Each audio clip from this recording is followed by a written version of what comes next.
இந்த மும்மொழி கொள்கை பிரச்சனையில் நீங்கள் இவ்வளவு தூக்கி பிடிப்பது இன்றைக்கு நீங்கள் இத்தனை ஆண்டு காலமாக இதை செய்து சாதித்து விட்டோம் என்று சொல்வதற்கு எதுவும் இல்லாத பொழுது இன்றைக்கு மும்மொழி கொள்கை உங்களுக்கு ஒரு அரசியலாக்கப்படுகிறது. நாளைக்கு எதை நோக்கி பயணிக்க போகிறாங்கன்னு ஒரு விஷயம் இருக்குல்ல. விளிம்பு நிலை மக்களாக இருந்தாலும் எந்த மக்களாக இருந்தாலும் அறிவு சார்ந்த மக்களுக்கு பல விஷயங்களை தெரிந்து கொள்வதற்கான வாய்ப்பை ஏற்படுத்தி கொள்ளணும். ஆனால் நம் மொழி அழியாமல் இருப்பதற்கு அந்த மொழியை முதல்ல அந்தந்த மாநிலத்துடைய முதலமைச்சர் அவர்கள் காப்பாற்றுவதற்கான ஒரு அரசாணையை வெளியிட வேண்டும். நீங்கள் பெயிண்ட் கம்பெனி கூட டைப் வச்சுக்கிட்டு எல்லாத்துக்கும் பிங்க் கலர் பெயிண்ட் அடிச்சு வருது இல்லை உங்கள் வேலை. தமிழை வளர்ப்பதற்கு என்ன செஞ்சுருக்கீங்க? கலைஞர் இருந்தபோது தமிழுக்கு கொடுக்கப்பட்ட முக்கியத்துவம் ஸ்டாலின் இருக்க கொடுக்கப்பட்டதா? நேற்று பார்த்தீங்கன்னாக்கா இவர்களுக்கு மட்டும் யார் ஆர்ப்பாட்டம் பண்ணுறதுக்கு, போராட்டம் பண்ணுவதற்கு, உருவம் எரிப்பதற்கு, தீயிட்டு எரித்து அதை விளக்கு மாற்ற அடிக்கிறதுக்கெலாம் அனுமதி யார் கொடுத்தா? எப்படி காவல்துறை கொடுத்துச்சு? துண்டு பிரசங்கம் கொடுத்தா அரெஸ்ட் பண்ணுறீங்கல்ல, இதற்கு எப்படி அனுமதி கிடைக்குது? அதிமுக ஒரு போராட்டம் பண்ண முடியாது. ஏங்க கூட்டணி கட்சியில் கூடிய காங்கிரஸும் விடுதலை சிறுத்தையும் போராட முடியாது தெரியுமா உங்களுக்கு? இல்லை, நீங்கள் பாதுகாப்பற்ற மாநிலத்துடைய பட்டியலேருந்து தமிழ்நாடு, சென்னை குறிப்பாக இல்லாமல் போயிடுச்சு. இப்போ பெண்களுக்கு பாதுகாப்பு இல்லாத பட்டியல்னு சொல்லி முதலிடத்தில் இருந்த சென்னை இல்லை. தனியாக கட்சி ஆரம்பித்து நான் மக்கள்கிட்ட ஓட்டு கேட்குறேன்றேன். கொங்கு ஈஸ்வரன்ட்டையோ இங்கே இருக்கக்கூடிய ஸ்டாலின்டையோ போய் எனக்கு ஓட்டு போடணும்னு கேட்க போகிறது இல்லை. விஜய் முடக்க இவ்வளோ பேர் தயாராகிறாங்க. ஆமாம், ஒட்டுமொத்தமாக தயாராகிறீங்க. அப்போ இது விஜய் முடக்குவதற்காக கிடையாது. சமூக நீதியாக அதிகார பகிர்வோடு இங்கே ஒரு ஆட்சி முறை வந்தால் சாதிய பாகுபாடுகள் ஒழிக்கப்படும். டிசைடிங் ஃபேக்டராக இருக்கக்கூடிய சிறுபான்மை ஓட்டை கன்சால்டேட் பண்ணுறதுக்கு இன்றைக்கி விஜய் வந்துடும் பொழுது அது இந்த பக்கம் போகாது, கன்சால்டேட் ஆகாது. இப்போ அதிமுக நிச்சயமாக சிறுபான்மை பிஜேபியோட சேர்ந்து போட மாட்டாங்க. அப்போ விஜய் அதை கேப்சர் பண்ணும்பொழுது இப்போ நிச்சயமாக யாருக்கு தலைவலி ஏற்படும்? திமுகவுக்கு ஒரு தலைவலி ஏற்படும்ன்றது தான் ரொம்ப சூசகமாக சொல்லியிருக்காரு.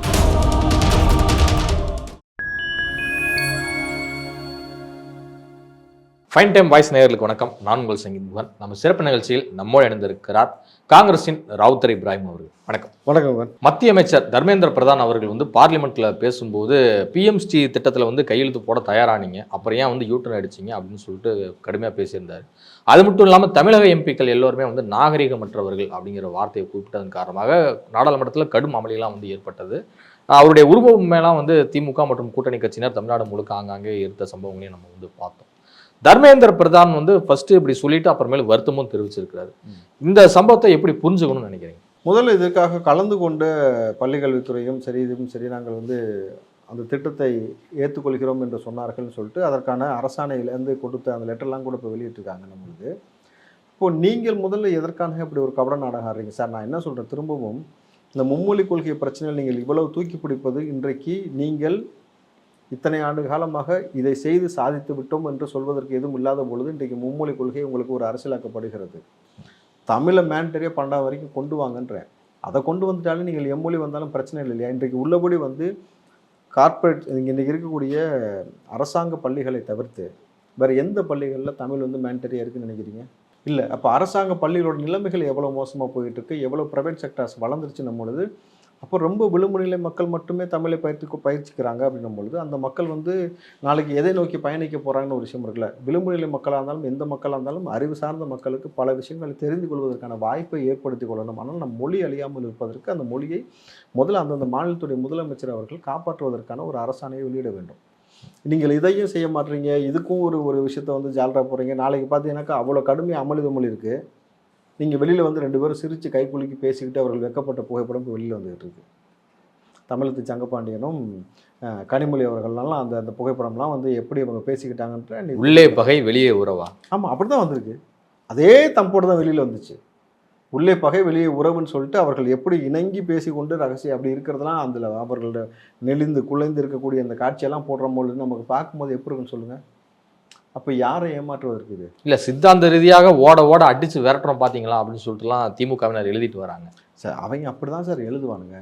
நான் தான் கேட்குறேன்ல, தமிழை காப்பாற்றுவதற்கு இந்த முதலமைச்சர் என்ன நடவடிக்கை எடுத்தார்? நீங்கள் பெயிண்ட் கம்பெனி கூட டைப் வச்சுக்கிட்டு எல்லாத்துக்கும் பிங்க் கலர் பெயிண்ட் அடிச்சு வருது இல்லை உங்கள் வேலை. தமிழை வளர்ப்பதற்கு என்ன செஞ்சுருக்கீங்க? கலைஞர் இருந்தபோது தமிழுக்கு கொடுக்கப்பட்ட முக்கியத்துவம் ஸ்டாலின் இருக்க கொடுக்கப்பட்டதா? சினிமாவில் கூட பேர் நீங்கள் தமிழில் பேர் வச்சா உங்களுக்கு வரி விலக்கு கொடுப்பேன்னு சொல்லிட்டு எப்படிலாம் தமிழுக்கு நமக்கு உயிர் கொடுக்கணுமோ கலைஞர் நிறைய தயாரிப்பாளர்களுக்கு ஹெல்ப்லாம் பண்ணார். அப்படி செஞ்சுக்கிட்டு இருந்தார். ஆனால் ஸ்டாலின் அவர்கள் அப்படி செய்யலையே. ரெட் ஜெயினில் தானே ஓடிக்கிட்டு இருக்கு. பேரில் உங்களுக்கு புரியுதா? Cloud line, red Jain. அப்போ இந்த மாதிரி போயிட்டு இருக்கும்பொழுது உங்களுக்கு எங்கே தமிழை காப்பாற்றுவதற்கான வேலை செய்யணுமோ அங்கே செய்யாமல் ரூட்டில் பிரச்சனை இருக்குது. நீங்கள் அதை சரி செய்ய விடாமல் நீங்கள் அங்கே பிரச்சனை போட்டுக்கிட்டீங்கன்னா இப்போ 2 பேரும் அழகாக ஒரு கேம் ப்ளே பண்ணிக்கிட்டு இருக்கிறீங்க. நம்மளை முட்டாளாக்குவதற்கான ஒரு வேலை நடக்கிறது பொழுது இதை தான் திமுக செய்யும். ஏன்னா அவர்களுக்கு வேற சொல்லி செய்வதற்கு, அரசியல் செய்வதற்கு ஒன்றுமே கிடையாது. எலெக்ஷன் நெருங்கும் பொழுது நேற்று பார்த்தீங்கன்னாக்கா இவர்களுக்கு மட்டும் யார் ஆர்ப்பாட்டம் பண்ணுறதுக்கு, போராட்டம் பண்ணுவதற்கு, உருவம் எரிப்பதற்கு, தீயிட்டு எரித்து அதை விளக்கு மாத்திரை அடிக்கிறதுக்கெலாம் வந்து அனுமதி யார் கொடுத்தா? எப்படி காவல்துறை கொடுத்துச்சு? துண்டு பிரசங்கம் கொடுத்தா அரெஸ்ட் பண்ணுறீங்கல்ல, இதற்கு எப்படி அனுமதி கிடைத்தது? அதிமுக ஒரு போராட்டம் பண்ண முடியாது. ஏங்க கூட்டணி கட்சியில் இருக்கக்கூடிய காங்கிரஸும் விடுதலை சிறுத்தையும் போராட முடியாது தெரியுமா உங்களுக்கு?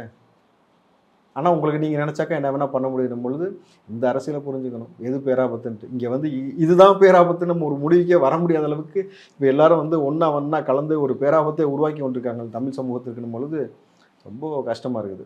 மதுரையில் நடந்த மத நல்லிணக்க பேரணிக்கு வந்து அனுமதி மறுக்கிறார்கள், காவல்துறை அதிகாரிகள் மறுக்கிறாங்க, அரசு அதிகாரிகள் மறுக்கிறாங்க அப்படின்னு சொல்லிட்டு பொதுவெளியில் வெளிப்படையாக பேசியிருக்கிறாரு திருமா அவர்கள். இது குறித்து தாவேகாவின் கொள்கை பரப்பு செயலர் இருக்கக்கூடிய ராஜ்மோகன் அவர்கள் ஒரு அறிக்கையும் வந்து கண்டன அறிக்கையை வந்து வெளியிட்டிருக்கிறாரு. திமுக வேடம் கிளைகிறது அப்படிங்கிறதுன்னு சொல்லியிருக்கிறாரு. அவங்க மத நல்லிணக்கத்தில் வந்து எப்போவுமே வந்து ஸ்ட்ராங்காக தானே இருக்காங்க.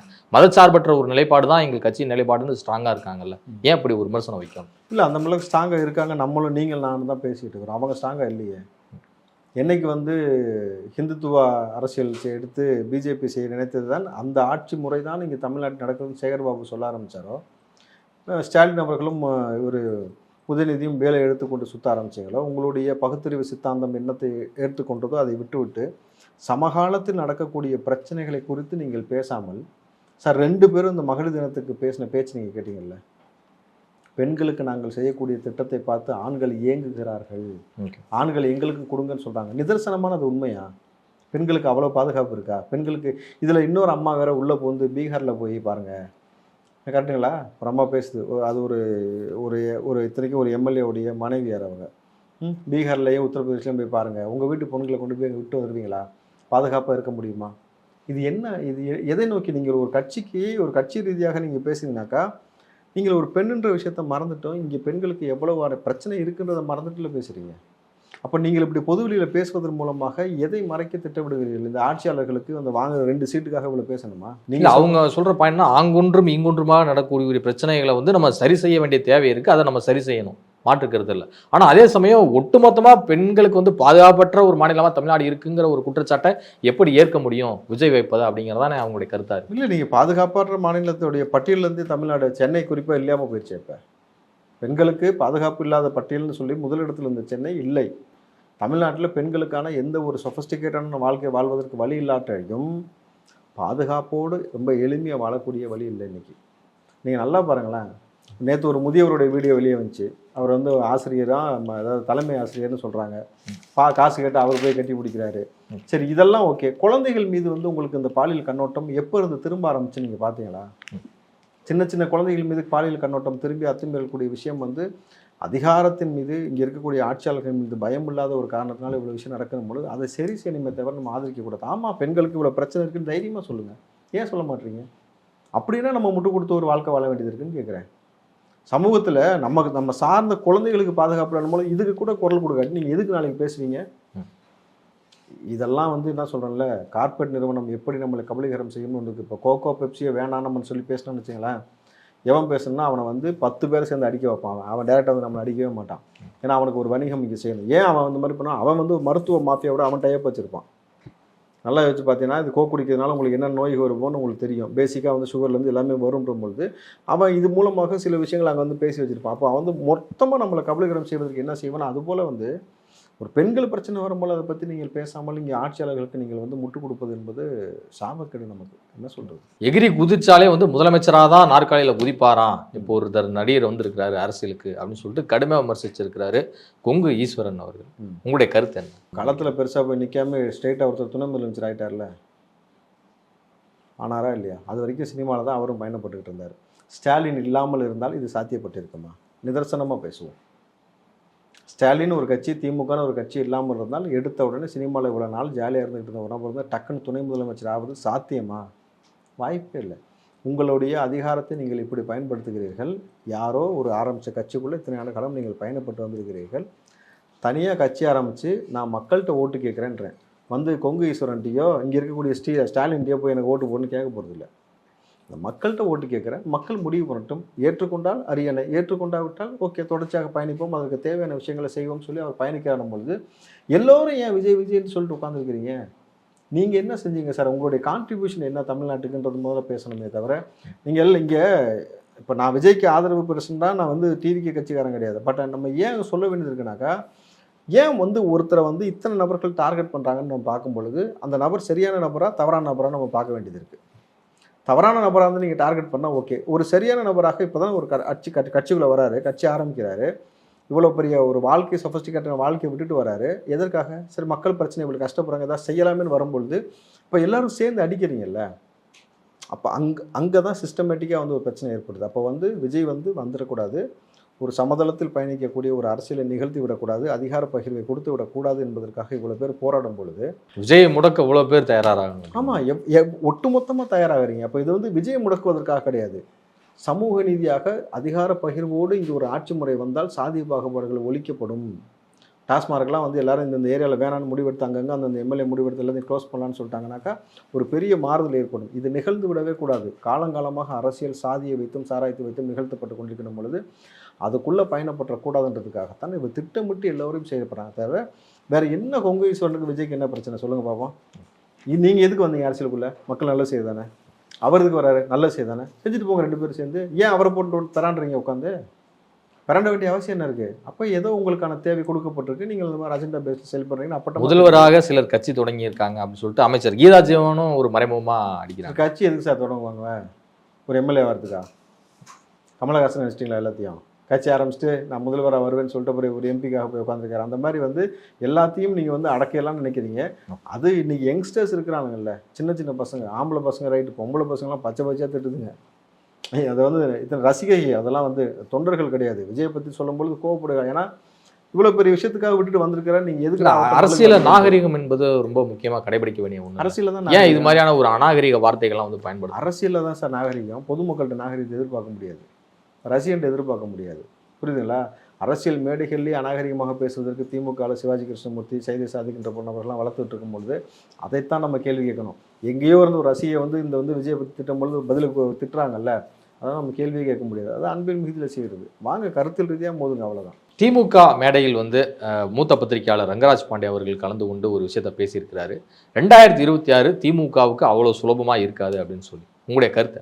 திமுகவுக்கு சுலபமாக இருக்காதுன்னு சொல்லும் பொழுது அதற்கு நக்கீரன் கோபால் அவர் ஒன்று சொல்கிறார், நாங்களாம் பர்மனெண்ட் ஆர்டிஸ்ட், அவர் வந்து நீங்களாம் வந்து புதுசாக ஏதோ வந்திருக்க அந்த இது மாதிரி சொல்லிகிட்டு இருந்தார். அப்படின்னும் பொழுது டஃப்பாக இருக்குன்றது அவர் எதை பேஸ் பண்ணி ரங்கராஜ் பாண்டே சொல்கிறாருன்னா, அதிமுக பிஜேபியோடைய அலையன்ஸ் வந்து கிட்டத்தட்ட உறுதியாகப்பட்டதுன்னும் பொழுது அந்த அலையன்ஸ் கூட இருக்கக்கூடிய பிஜேபி ஏற்கனவே இருந்த அந்த உதிரி கட்சிகள்லாம் இருக்காங்க இல்லையா, எல்லா கட்சிகளும் வந்து சேர்ந்து இருக்கும் பொழுது ஒரு பலம் வாய்ந்த கூட்டணியாக இருக்கும்பொழுது திமுகவுக்கு அது ரொம்ப டஃப்பாக இருக்கும். இன்னொரு விஷயமும் பார்க்கும்பொழுது டிசைடிங் ஃபேக்டராக இருக்கக்கூடிய சிறுபான்மை ஓட்டை கன்சால்டேட் பண்ணுறதுக்கு இன்றைக்கி வந்து விஜய் வந்துடும் பொழுது அது வந்து இந்த பக்கம் போகாது, கன்சால்டேட் ஆகாது. இப்போ வந்து அதிமுக நிச்சயமாக சிறுபான்மை பிஜேபியோட சேர்ந்து போட மாட்டாங்க. அப்போ விஜய் அதை கேப்சர் பண்ணும்பொழுது இப்போ நிச்சயமாக யாருக்கு தலைவலி ஏற்படும்? திமுகவுக்கு ஒரு தலைவலி ஏற்படும்ன்றது தான் ரொம்ப சூசகமாக சொல்லியிருக்காரு. பட் ஆனால் அந்த மேடைகளில் அவர் கலந்து கொண்டு பேச வேண்டிய அவசியம் என்னன்றது புரியல.